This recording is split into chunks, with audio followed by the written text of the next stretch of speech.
When people think about the average American teenager's biggest problems, the first things that come to mind are breakups, curfews, and what you wear to prom. The first thing that should come to mind, however, is tens of thousands of dollars in debt. In America, it is a norm for 17 and 18-year-olds to be able to go to college immediately after graduating high school, while in Europe, several countries allow their students to attend university at no cost. In America, students are forced to find ways to pay for expensive tuition. The average cost of college in the United States is about $35,331 per year. With the majority of students graduating in 4 or 5 years, that easily brings the total to well over $100,000. Some students are lucky enough to have the money set aside for them by their family members. Others have been able to secure scholarships of some kind.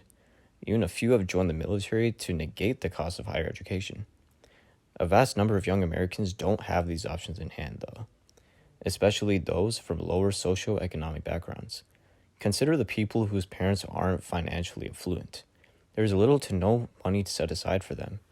They didn't have the same access to quality education growing up, reducing their opportunities to secure academic scholarships. They are forced to either join the military or take on burdensome loans, many of which may not even be granted to them due to their parents' poor credit. But various bills have been introduced regarding lessening or eliminating student debt. All are faced with the same criticisms. Wouldn't it be a waste of money? Wouldn't students no longer be motivated? The research shows that this simply isn't true.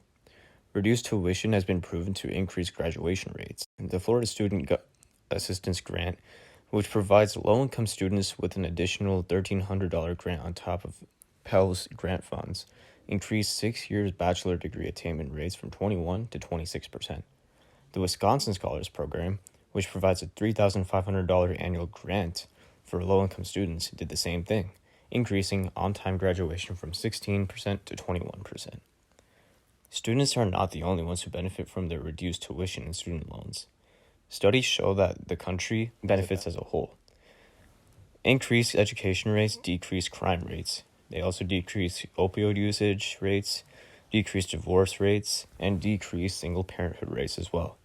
So what can we do? I recommend that we contact our local policymakers and start getting bills passed on to a state level to decrease tuition costs.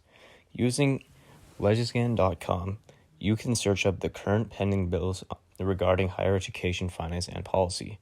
Find a bill, identify the sponsors, and start calling. Call your local representative, call the bill sponsors, and call your governor. Announce your support for the bill and ask what can be done to pass it. The more public pressure there is, the higher the likelihood of the passing the bill and securing a better future for America.